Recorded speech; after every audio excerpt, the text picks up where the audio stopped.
नहमदुहु व नुसल्ली अला रसूलिहिल करीम अम्मा बाद फ़ऊज़ु बिल्लाहि मिनश्शैतानिर रजीम बिस्मिल्लाहिर रहमानिर रहीम। तो दोस्तों, आज हम बात करते हैं उस्ताद मोहतरम सैयद नेमत अली शाह साहब के सबक नंबर 6 की, यानी मदारजे अग़ज़िया।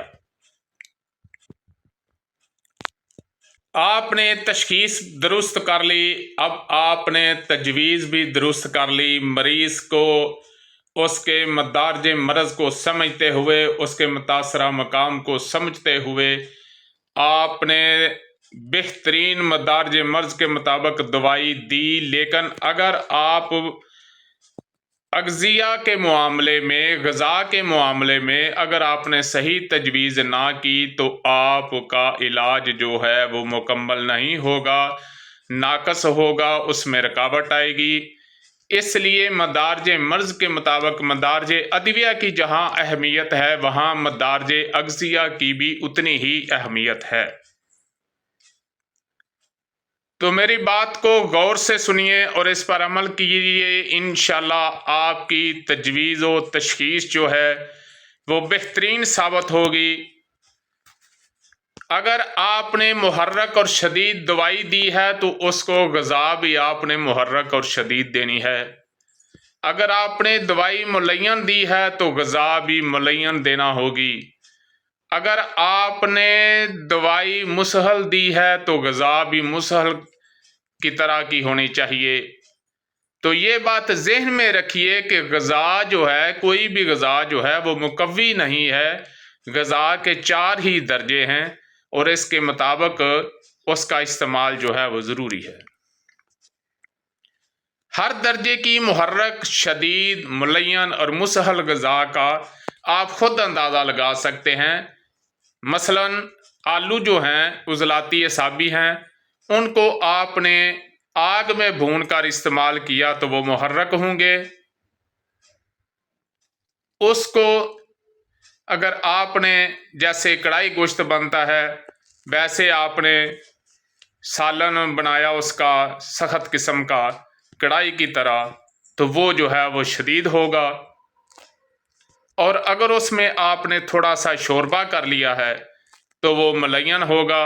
अगर आपने उसको बेहतरीन गला लिया है, जैसे रसूब होता है, सूप होता है, तो फिर वो उसका दर्जा जो है वो मुसहल पे होगा।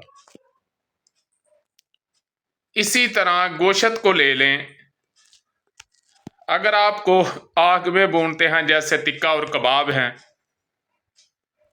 3 नंबर, यानी उज़लाती गुद्दी, तो वो मुहर्रक और शदीद मुहर्रक होंगे। अगर आप उसका कढ़ाई गोश्त बना लेते हैं तो वो शदीद होंगे। अगर आप उसमें शोरबा कर लेते हैं तो वो मुलय्यन होगा। अगर आप उसको अच्छी तरह गाल लेते हैं, रसूब बना लेते हैं, तो फिर वो मुसहल होगा।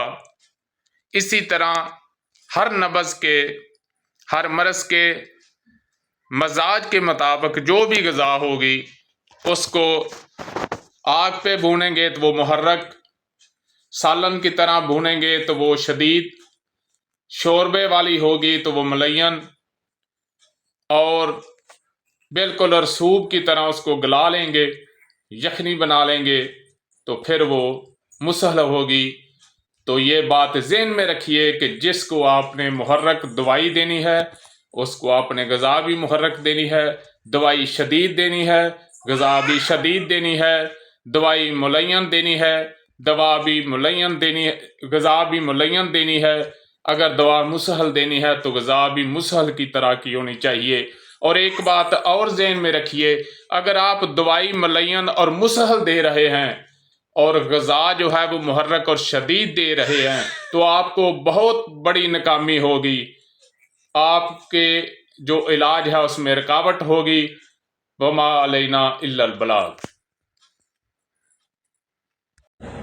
जी, अगर आपको हमारा चैनल अच्छा लगा तो हमारे चैनल को सब्सक्राइब करें, लाइक करें और शेयर करें, ताकि हमारी तिब के मतलब हर वीडियो जो है वो आप तक तसलसल से पहुंचती रहे।